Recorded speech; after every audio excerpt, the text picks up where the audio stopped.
Hooray! We found you. Thanks for finding me. I was lost. Well, Crazy. I was telling everyone that therapists are notoriously not good with technology, but they're very good with people. So, took me a minute to figure that out. Oh, one of those things are more important than the other. So yeah. Okay, so I think we are recording now. So just so everybody knows, this meeting is going to be recorded, and everybody's done a good job and are muted. We will have a question and answer section, and feel free to raise your hand. There's a little raise your hand button on the screen there. Um, my name is Katrina Williams. I'm a licensed clinical social worker here at Scenic View Clinic. And luckily the developer of this group, so we welcome everyone tonight. The purpose of the group is just to support you parents, right, with your kids, whether they be 50, 60, all the way down to just tiny. And help you understand just some of the different dynamics that happen when there's autism involved. So, okay, so tonight we are going to talk about autism and OCD and anxiety, and what that looks like, and what are some of the similarities between autism and especially OCD, and what are the differences. I will present a short amount of time, and then I'm going to turn the time over to Joshua, and he's going to do a lot of teaching. I'm just going to briefly talk about the autism piece. So let me get to where I can share my slides. Just have a few. Okay, so, all right. So in the common, just like in the general public, there's a low and high estimate of what percentage of OCD is there, and it's between 2 and 4%. However, when we look at autism, that number jumps significantly up to 17 on the low end to 37%. And that's probably not surprising to a lot of people, because a lot of times with autism, there are a lot of co-occurring diagnoses and like health issues. So let's just look and see what are some of the differences here. Okay, so this is why it can be tricky. Sometimes it's hard to spot autism when you know somebody has OCD, and sometimes it's hard to spot OCD when you know someone has autism. A lot of it's because of this overlap with repetitive behaviors, that strong sense of routine and sameness, and lots of resistance to change. There's a lot of intensity to both of them. Okay, but the differences, I know you can read, so I'm not reading all of those, but the differences really kind of lie in what's driving the behavior. Okay, so for autism, a lot of what's driving that routine and like that rigid type of thinking is to be able to emotionally regulate, to calm sensory overload, and it's more of a self-soothing mechanism. And we often can see that kids will have these routines in place kind of from an early age, and they can evolve. Whereas the differences with OCD, a lot of times they don't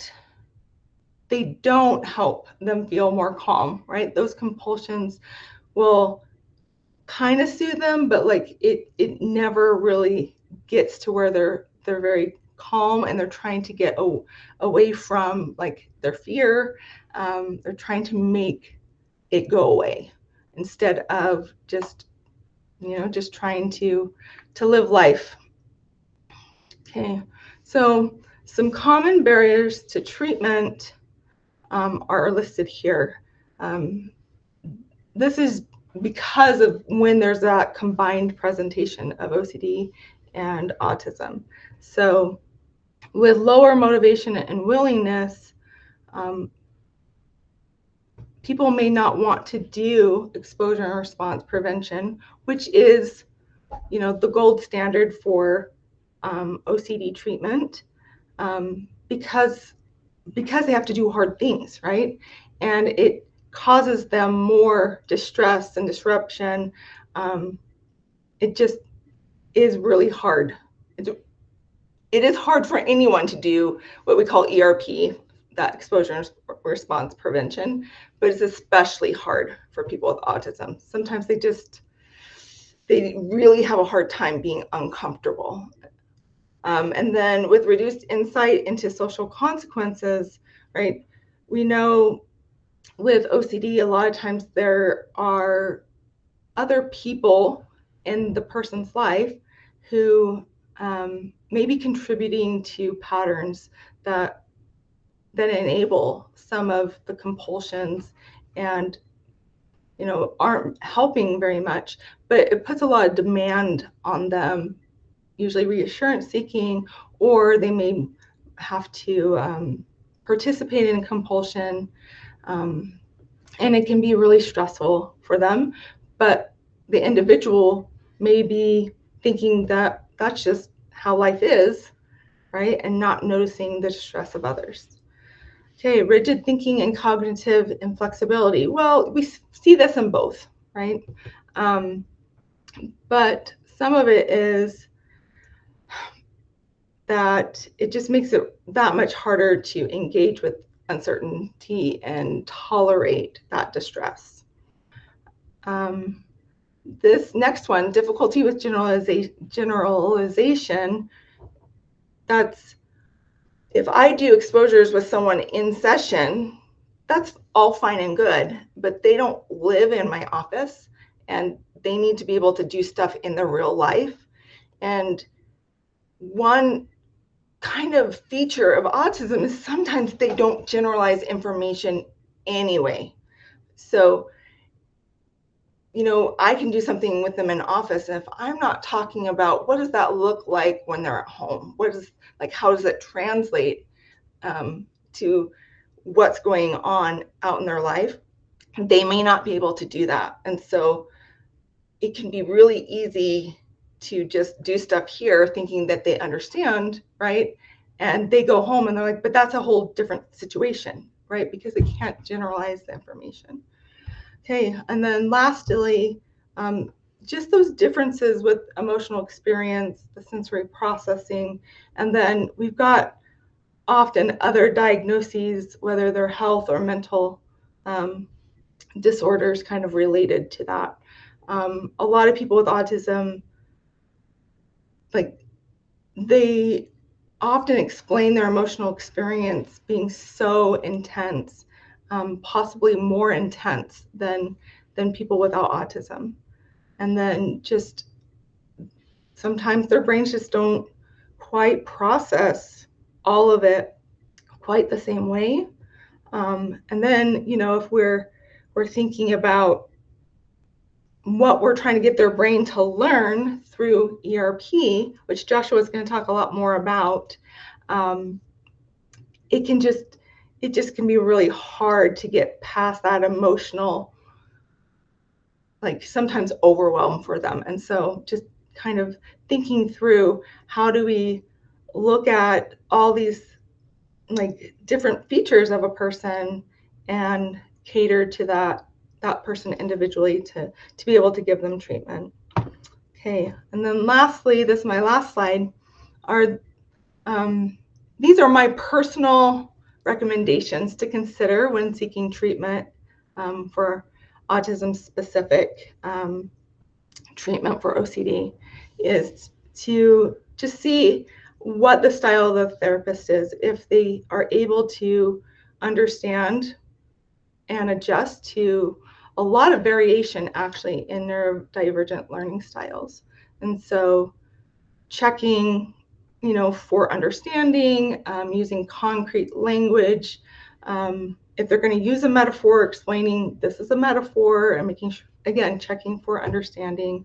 Visuals often are helpful, right? So that's really important. Just have somebody that understands that they may learn differently. And then executive function supports. This might be something where a family is involved, right? Is helping to organize this individual because executive functioning is impacted because of autism, right? And so being able to help them reduce overwhelm by breaking down tasks or helping them understand how it fits into their life, and allowing more time. A lot of times treatment with people with autism takes longer because they, again, that generalization and kind of putting it in place and becoming a routine for them too. And then last, I did put generalizing to other environments. This, you can probably see this is kind of my soapbox thing. It's just helping them understand how to do this exposure, this hard work out in the real life, because we want them to create a life worth sharing.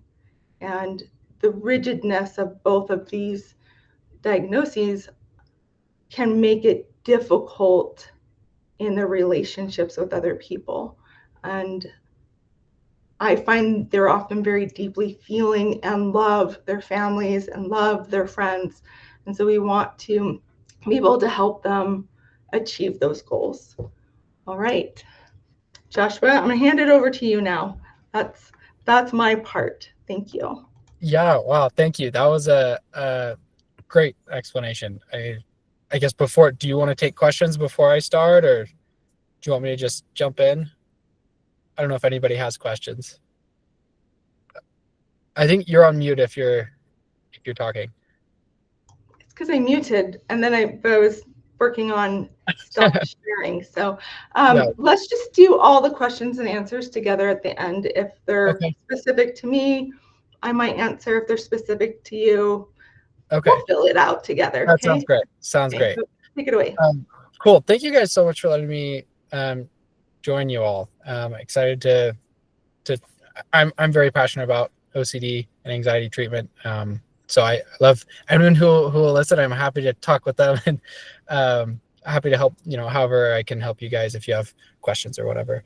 And Katrina, thought I had to laugh when you were talking about how a lot of times there's the like accommodations and stuff, and the whole family is like bending over backwards to make sure that like things don't come unglued. But if you talk to the person who has OCD, sometimes they know that there's a problem, but sometimes there's not that insight, and they're like, oh no, everything's fine. But you ask the family and they're like, no, it's not fine because we have to do all this stuff this certain way. And sometimes we'll say, well, okay, well, everything's fine, but what if your family didn't do this thing or didn't do that? They're like, oh, well, then that would be a problem. So sometimes that helps them realize, okay, maybe there is something that needs to change here. I'm with OCD Anxiety Centers. Can you guys see that? Okay, it looks like it's.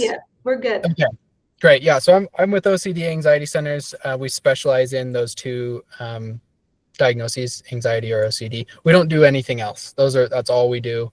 If someone's main concern is something else, then we're not a great fit for them, just because we're really specialized. We've treated more people than anyone else in the country for anxiety or OCD. Over 3,000 clients. We have the highest recovery rate also for those two diagnoses. 79%, that's what that number is. 79% of our clients, so basically 8 out of 10 are considered recovered when they finish treatment, meaning their symptoms of OCD or anxiety are the same as somebody who doesn't have the diagnosis. And the way we do that is not talk therapy. We don't do talk therapy. Most of the time when people think of therapy, this is kind of what they think of. But with anxiety and with OCD, they are not logical disorders. You can't logic somebody out of anxiety or OCD. I don't know if you've probably tried that before, and it doesn't usually work very well. You can say, hey, you don't need to be worried about getting on this plane because statistically it's safer to drive in a car, and here's a graph, and they're like, that's great. I'm still anxious. So we don't talk our clients better. The way that part of our brain learns is by experiences. So we don't talk them better, we help them feel their way to the other side. And that's what exposure response prevention is it's learning by doing something new so that you can learn something new. And kind of I'll back up a little bit and explain the false alarm cycle so that you can better understand why exposure therapy works. So the false alarm cycle is at the core of any of OCD or any anxiety, any OCD spectrum disorder, or any anxiety disorder. And what it is, well, we all have an alarm cycle in our brain that usually works out great. If we all went on a hike and a bear walks onto the trail, we're all gonna freak out and we're all gonna run away or play dead, or I should know I don't know actually what you're supposed to do. Make loud noises, whatever it is, and then you'll feel really anxious. You'll do that thing, and then once you survive, those of us who do, will learn from that experience that bears are scary, and whatever we did, running or hiding or whatever it was, works out well, and that's what we should do next time. So that works out great because next time we go on a hike, we see a bear, our brain knows exactly what to do and knows that really is a threat because last time it was scary. But so that works out great, unless the problem happens when our brain lies to us and says that there's a threat that's not actually a threat, that there's a problem that's not actually there. So we're hiking and we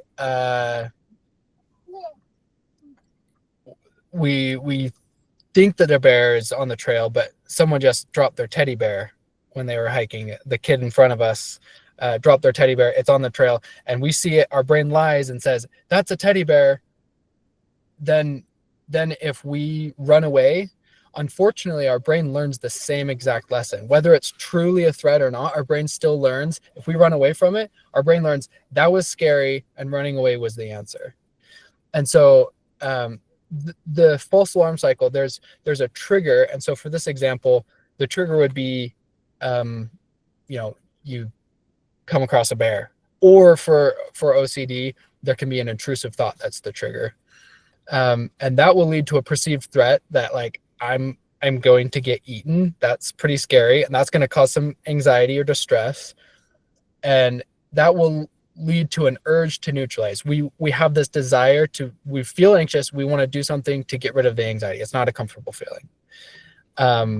And then we do that neutralizing behavior, or called the compulsion.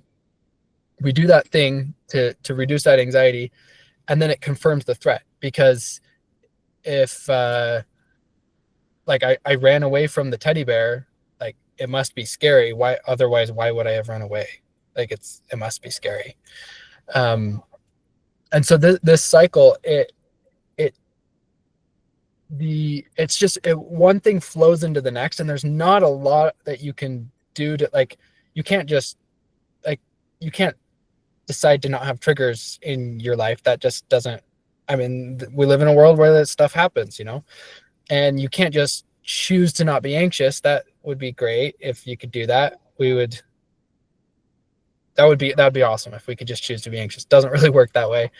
The place that exposure therapy focuses is where you have a choice. You have the urge to neutralize, and then instead of doing the neutralizing behavior, you do something else. You don't do that. And that's where the response prevention comes in, because a lot of times we shorten it to exposure therapy. But if you just do the exposure part and you don't do the response prevention part, you're actually feeding this cycle. You're triggering, and then you're doing the compulsion, which confirms the threat. And then the next time you're triggered, it's worse and worse. And it's just going around. It's teaching your brain, this thing is scary, this thing is scary, this thing is scary, over and over and over again. So the response prevention part is so key, so important. I guess another example of this would be like social anxiety. If someone has social anxiety, maybe their triggers, they're invited to a party or something, and they're thinking, oh my gosh, people are going to judge me and they're going to think I'm weird and I'm not going to have any friends. That's the perceived threat that they're perceiving, which is going to cause some anxiety. They're going to have an urge to neutralize. Maybe I just don't want, I'm not going to go to the party. And if they do that, that's going to confirm the threat, because if it wasn't scary, why would you be avoiding it? And even neutralizing behaviors are very, very tricky, because they are most of the time not things that you can see very easily. So a lot of times people think OCD, when they think of OCD, they think of washing, counting, checking, organizing, cleaning, all that kind of stuff. Most OCD is actually not that. That's maybe 5% of our clients is that type of OCD. Most of it is other things, because the neutralizing behaviors can be mental. So if someone with social anxiety, for example, goes to, maybe they're invited to the party, they even go to the party, they're like, I'm not going to run away, I'm going to go to the party. But then if they go to the party and they avoid eye contact and they talk quiet and hide in the corner, then that's still subconsciously teaching their brain that it's scary, because you're avoiding making eye contact, you're avoiding talking to people. And similar to that, there's so many types of so many types of OCD. There's harm OCD is actually really common, where people are really worried that they might hurt somebody. I actually had a friend who he had a thought one day. I mean, we all have weird thoughts, right? Like, he had a thought one day, like, whoa, what if I stabbed my family with that knife? And then he was like, whoa, that would be, he's like, I don't want to, but that would be horrible. And then a few months later, he had another intrusive thought on that. And he thought, oh no, I've had this a couple of times. Maybe that means, maybe there's part of me deep down that's like actually a psychopath, like a serial killer, and I want to kill people. Like, that would be horrible. And so he started trying to avoid knives. And that's really common, actually. People, they won't even go into kitchens, because probably it would be fine, but what if they lost control and they stabbed somebody? So just to be safe, we'll just avoid the knives. My friend actually handcuffed himself to his dresser because to sleep. He couldn't sleep very well for a couple months, because he was so worried, like, what if I wake up in the middle of the night, and what if there's this part of me that's deep down that I don't know exists, like, takes over, and I go get a knife and stab my family. So he handcuffed himself to the dresser, and he said that was the best night's sleep he had gotten in months. But the problem is, that's confirming the threat. So luckily he's doing a lot better now, but there's people with OCD really are like, or anxiety are like the best, most caring, most intelligent, hardworking people. And they're so good at putting on their little smiley face and pretending everything's fine, but they're really, really suffering inside. So that's why OCD, it can take on so many themes. It really goes into the core of who somebody is, and it attaches to what's most important to them. So it might be when somebody is, maybe an 8-year-old is really worried about their grandma's health, and they might go and keep track of everything they touch at grandma's house, so they can go back and make sure they clean it so grandma doesn't get sick and die. Because for them, the perceived threat is, I might kill grandma. And that's one thing that with anxiety or OCD, if you're having a hard time, if you're feeling frustrated with somebody who has anxiety or OCD, and you're having a hard time like understanding them and feeling that compassion for them, understanding what their perceived threat is on this cycle is really helpful. Because if you just see the trigger and then you see the distress, it's like, what are you doing? Like, the 8-year-old like touched the sink handle, and now he has so much distress and so much anxiety. It doesn't really make sense. It's like, oh no, it's fine, just get over it. But if you understand that in his reality, his perceived threat is he's about to murder his grandma, So for him, that anxiety and that stress is very, it's very real for him. So it, because OCD can latch onto different themes, that 8-year-old, maybe when they get in, maybe they get into high school, and then they start really worrying, like, oh my gosh, was I honest in that test? Did I like, I think I maybe saw that person's answer and it was the same answer as mine, but maybe I saw it before and maybe I'm cheating.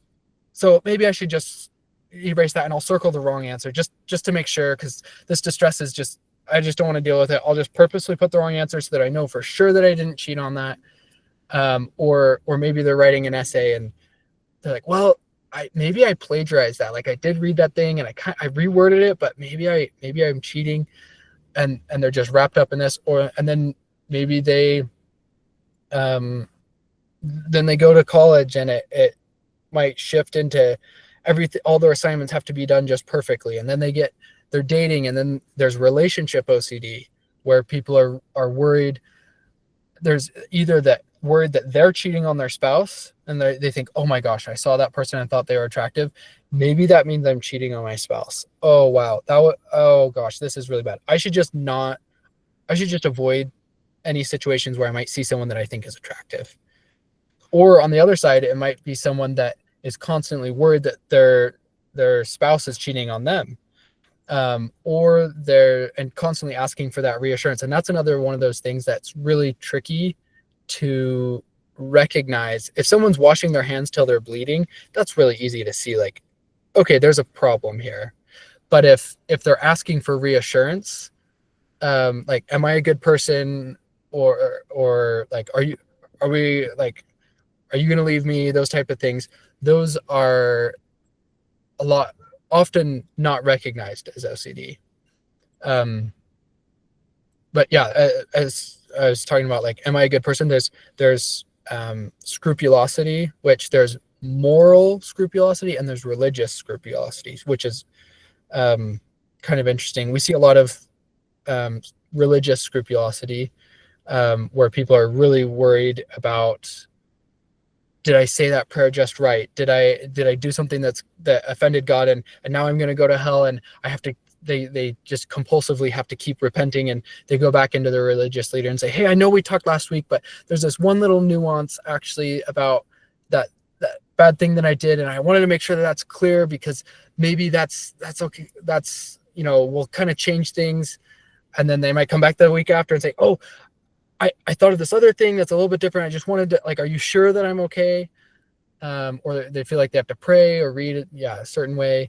Or there's moral scrupulosity. We've had people who are totally atheists. They don't believe in hell. They don't believe in God, but they're really worried about being a good person. And they're constantly asking for that reassurance. Like, am I a good person? Do you think I offended them? Do you constantly asking for that reassurance?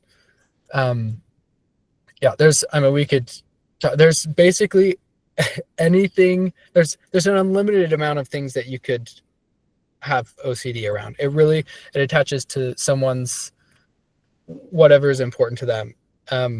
There's potato OCD, apparently. I was in one of our clinics a few weeks ago, and there was a girl she was about 14, sitting there, and she had a potato on the chair next to her.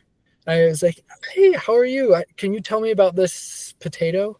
She said, and then I realized that she had her laptop up and was watching videos of people cutting potatoes. And turns out she had an anaphylactic reaction several months before to a potato and couldn't breathe, had to go to the hospital. And she just decided it's not even worth eating. Like, what if this food, it doesn't have potatoes, but what if it's cross-contaminated with a potato and I'm not going to be able to breathe? So she just stopped eating. And for a while they thought it was an eating disorder, and then they realized, oh, it's actually OCD. So she had her potato next to her. Just getting it in the room with her her therapist said took several weeks just to get the potato in the room. So it was next to her. She was watching videos of potatoes and really just facing that fear. So anyways, that's just some examples of types of OCD. I guess, what questions do you guys have about the false alarm cycle or types of OCD?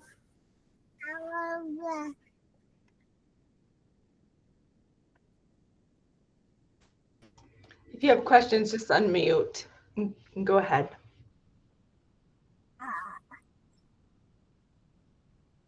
Okay, if you guys have questions, feel free to just raise your hand or pipe in. Hey, And Joshua, can I ask you to talk a little bit about like just right OCD? I find a lot of yeah, people yeah, like yeah, need to know about that one. yes. There's it's exactly what it sounds like. It's they want it to be just right. And sometimes they can't really even explain what is just right about it, but they feel like they need to walk through a doorway just the right way, or they need to adjust something till it's just right, or they need to tap something till it feels just right. Or I mean, it can be so many different things. And the exposures for that, a lot of times we'll say, well, how about like for your exposure, what if we do it just wrong? Like purposefully do it. We don't even know what that means, really, but they know exactly what that means. They know exactly, oh, if I walk through the doorway, I don't know exactly how to describe it, but if I do it this like this, oh, that's going to be just wrong. And yeah, Katrina, what would you add? Yeah, so I think what I see in reference to like families and stuff, sometimes like a kid will need their parent to say something just right, like I love you, it needs to be just right, like, and so a parent might have to say it like 10 times, or they may even start requesting a parent not to say certain words, and so like they might have a list of words that like just feel icky and like I can't do those words. Like those are some of the Yeah, things that I see too. yeah, yeah. I thank you for adding to that. And it's interesting. There's yeah, so many types of OCD, and sometimes it's kind of a mix of them. So there could be a just right, or there's contamination OCD where people are worried about getting sick or getting someone else sick, but there's also like emotional contamination where they're worried, like, and that could be those words. It could be kind of a mix of just right and contamination. Like if you say that word, it's gonna feel icky. We even had a client who had contamination OCD about Woods Cross, the city. She couldn't, for some reason she couldn't go in Woods Cross. Her family couldn't say the words Wood Cross. And it got to the point where they were driving down the freeway and they took the wrong exit into Woods Cross, and they got right back on the freeway, and they were only in Woods Cross for like, I don't know, 60 seconds or less, but they had to sell the car because she refused to ride in it anymore because it had been in Woods Cross. And so she's doing much better. She came to treatment, and we were like, no, you sold the car, you didn't need to do that, we could have got, anyways, she's doing much better now. But there's so many things that it could latch on to. Anything else, Katrina, you'd add, or any questions? Okay.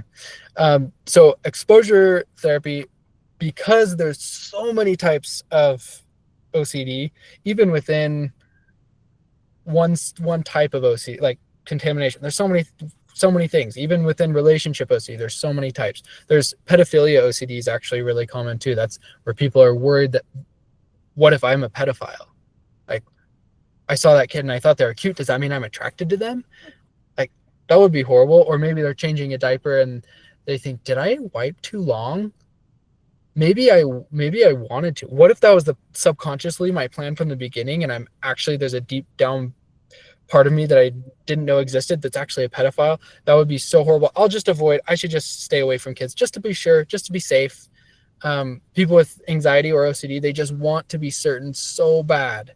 That's what they want so bad.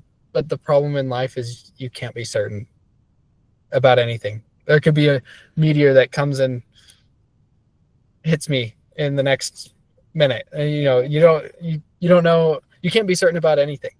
And so we in our clinic, we use the phrase live uncertain, because that's the goal with exposures, is to help them to be comfortable being uncomfortable and not having that certainty. And the way we do that with exposures, because it's so varied, there's so many types, the exposures look really different Everyone's exposures could look really different. And here's a so here right here is a picture of and this is one of our exposure closets. So we have in each of our clinics, we have just a bunch of stuff that could be used for exposures. You see some baby dolls up there on the top left for pedophilia OCD. So you walk in to a clinic any given time, there's going to be all sorts of stuff happening. There will be someone holding a baby doll because they have pedophilia OCD. There's bugs. So there's someone who has we actually have an ant farm in our Orem location right now because there's a client that's scared of ants. There's harm OCD. There's some like chemicals and stuff in there. Some harm OCD is about themselves. Like, they're not actually suicidal, but they're really worried. What if they am I? But what if I am? Someone who is suicidal is not worried. It's not causing them tons of distress, worrying, am I or am I not suicidal? But someone who has harm OCD, it is. So there's Play-Doh, a lot of that like just right or like perfectionism. We might give them some Play-Doh and say, okay, you have 10 seconds to make a sculpture and then you have to be done. And you don't get to make it perfect. And maybe if there's kind of some social anxiety or fear of judgment wrapped into that, then maybe we'll say, okay, and then you can, if you're comfortable, you can present. We'll give you 10 seconds, build your sculpture, and then you can present it to the rest of the group and maybe sign your name and put a card next to it that has your name on it, so everybody knows that that's your work of art, and they might judge you for it. And we'll just work on sitting and being comfortable with that uncertainty that maybe I am being judged. There's a soccer ball. I mean, so many different things. I think in the next picture, there's a piano there. There's often karaoke going on. There's endless. We have a locked area that has needles, knives, all that kind of stuff as well.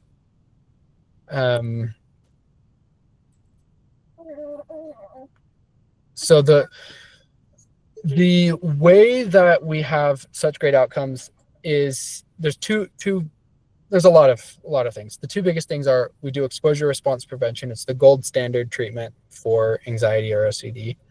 And the other way, one of the other big things that makes it so effective is that we do an intensive outpatient program. So instead of our clients going to therapy every week for years and years and years, we have them come 5 times a week for about 3 months.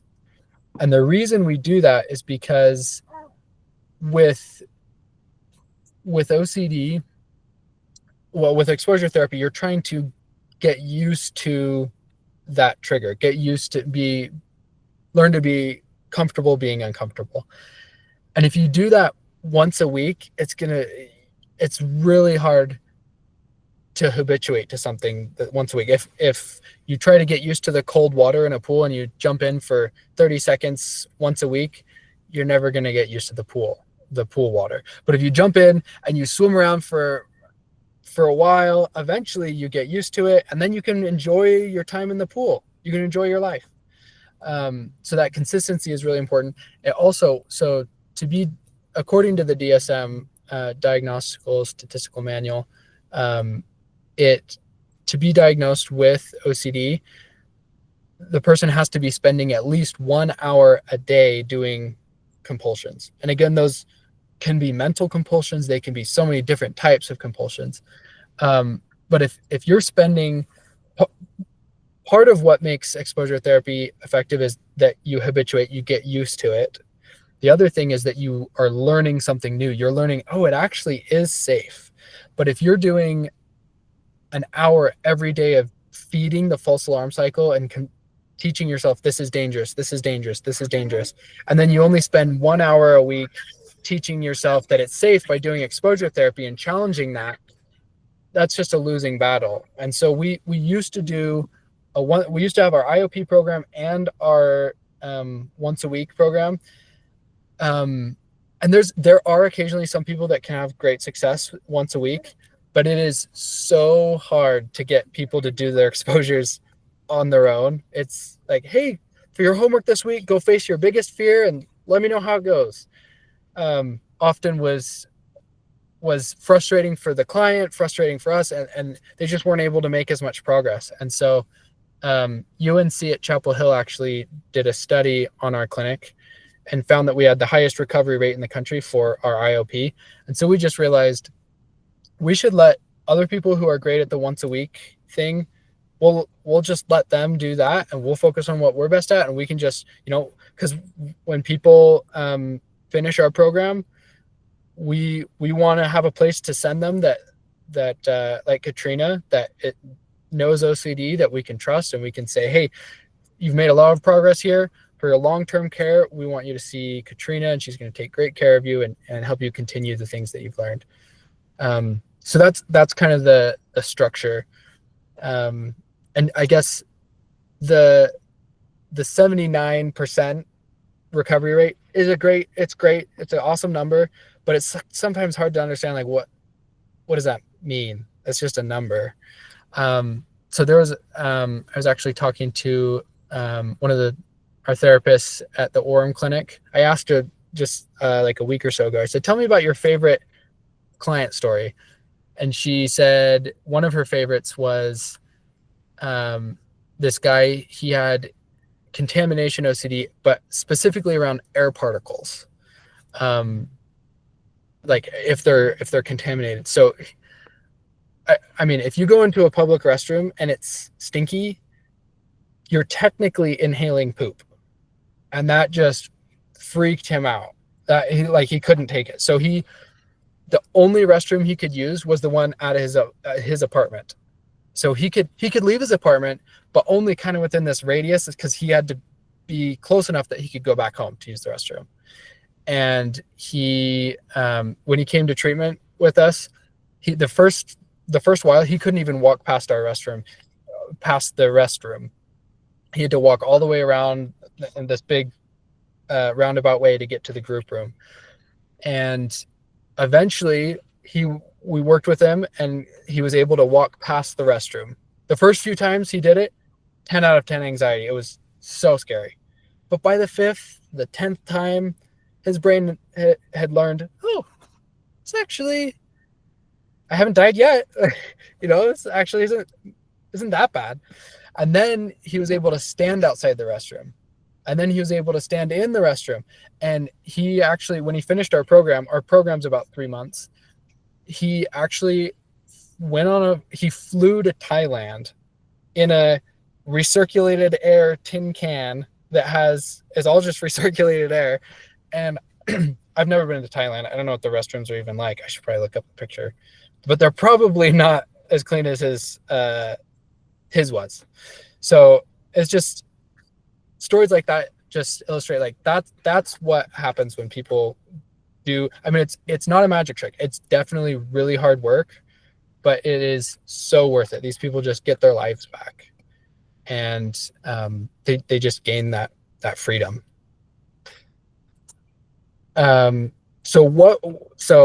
who's a good fit?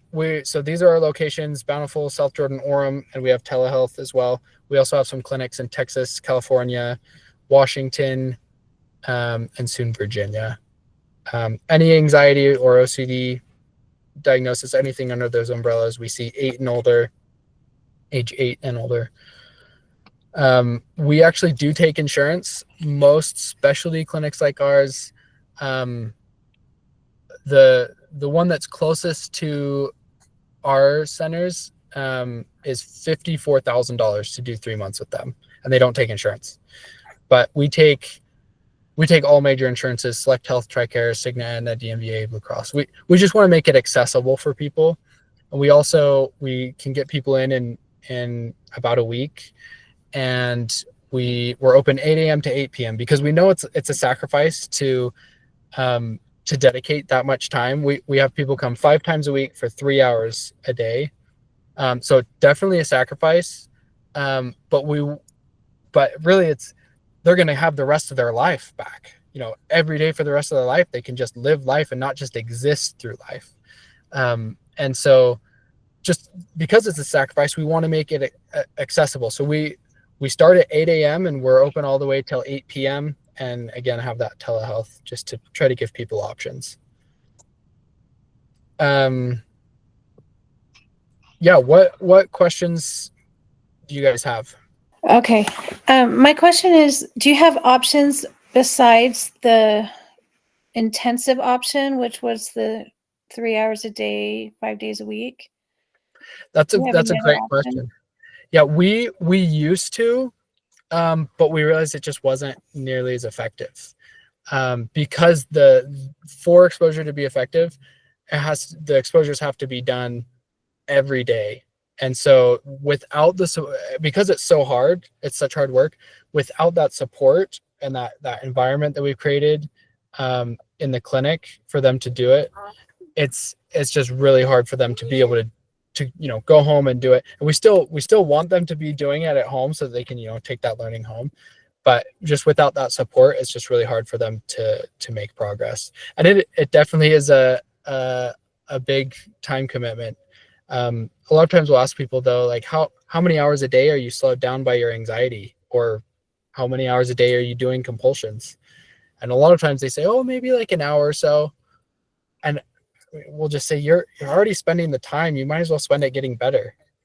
And if their anxiety is a 5 out of 10 every day, like if your foot was a 5 out of 10 pain every day, you'd be at the hospital, you'd be figuring out what's wrong. But for some reason, as a culture, we think if it's mental pain, it's not as real or something. I don't know, but that's just a cultural thing that I don't know. I think we're getting a lot better. But yeah, great question. Yeah, any other questions? And one other thing is, a lot of times, as we're talking to people, they'll say, yeah, I'm at like a 5 out of 10 anxiety every day. And it takes some exploring and talking to them to help them realize that just because they've learned to cope and learned to live life like that at a 5 out of 10 anxiety, that doesn't mean that it's good. That doesn't mean that they should. That doesn't mean that there's not more out there for them. That, like, most people don't have a baseline anxiety. They're at a 0. And then sometimes something stressful happens and they go to maybe they almost get in a car accident. They go to a 5. Well, that only lasts for a few seconds, maybe a few minutes, and then they're back to 0 or a 1. But someone with anxiety or OCD, they're living at a baseline anxiety, which is just a hard place to be. What other questions? Can I add to that? Right. And if you're adding autism to that mix, right, like it's like next level, because their nervous systems are so easily activated most of the time, right? And so, yeah, a lot of times that can be part of why it's hard to go towards these things, right? It's initially. Yeah, and that a lot of times there's that resistance to treatment where they're like, no, everything's fine. And so that takes a little more time, a little more work. Sometimes I see that everything's not fine. They know it's not fine, but the idea of doing ERP sometimes, like, it takes a minute to get them to understand why, to really understand why are we going to do the hard things, right? Just because we're like that. We don't want to do the hard things, and we don't want to do the uncomfortable and scary things. And it definitely, it's uncomfortable and it's scary. Worth it, but that doesn't mean it's not hard. Any other questions? And before we wrap up here. So with that in mind, especially like we're parents of a teenager, for example, who does not seem interested in making changes.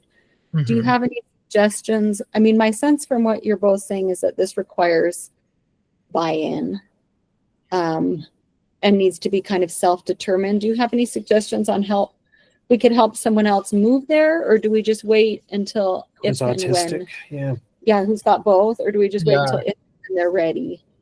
I'm glad you asked that question. It really, if someone's just willing to even come to the clinic and like go on a tour, that is a huge like if they're willing to do that, then we can usually work with them, because most of our exposure exposures are done in a group setting, and there's a lot of reasons for that. One of them is they have that support. They meet other people, and we have a lot of clients who are both autistic and have OCD, and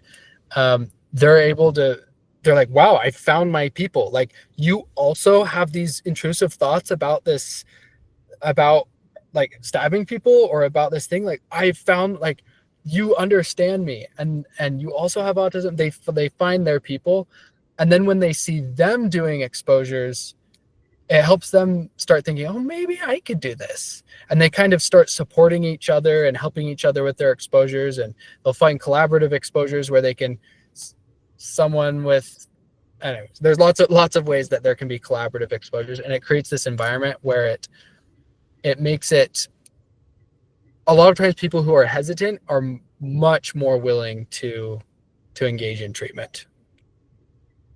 So I think that the common humanity is a really, really huge piece for all types of OCD for so many reasons.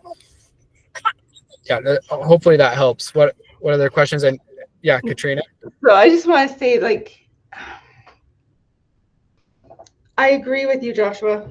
I do agree with you, and I mean, I've sent clients to your center even because I think it is like constructed to get like those immediate fast results, right? And to really get a handle on OCD. But if I can speak to, you know, some of these other things that I see is sometimes there's still more going on, right? That yes, OCD is a big problem, but maybe there's some other things going on with that person with autism that they need to kind of understand first, right? So as Joshua and I have been talking, right, like that's kind of where I see myself. I have done treatment from beginning to end, and it depends on that willingness, right? If people are ready to work hard at home, we can make progress, right? But he's also right that sometimes it takes a long time to get that willingness.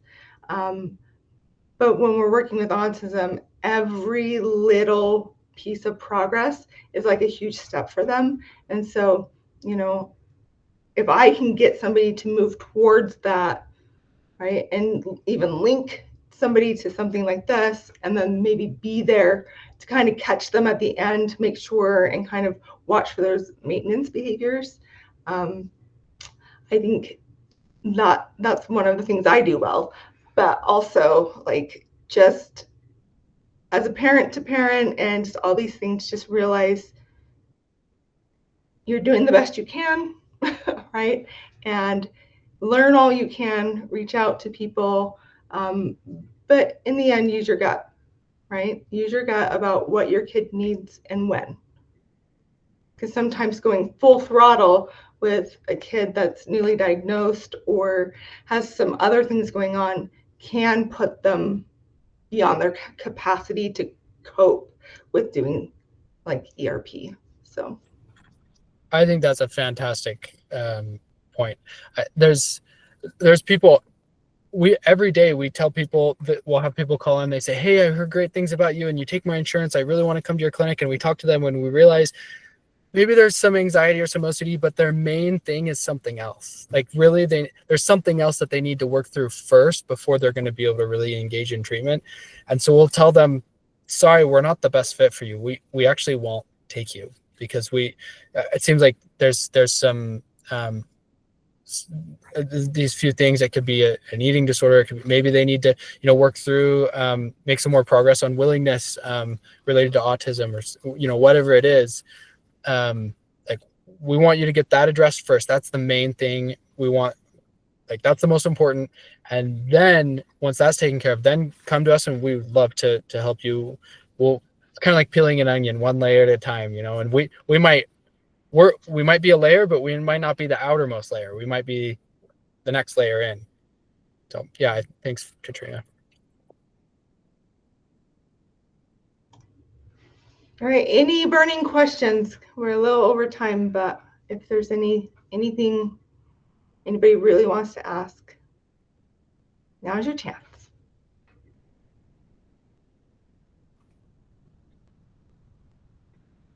All right. Oh, Well, thanks, Cindy. Yeah, thank you, everyone. I'm glad we had a small group, but I'm so thankful for everybody that showed up. And Joshua, thank you so much. I know we've been collaborating on this for months now. Yeah. And we finally made it happen. So thank you so much for your time and for the knowledge that you shared with us.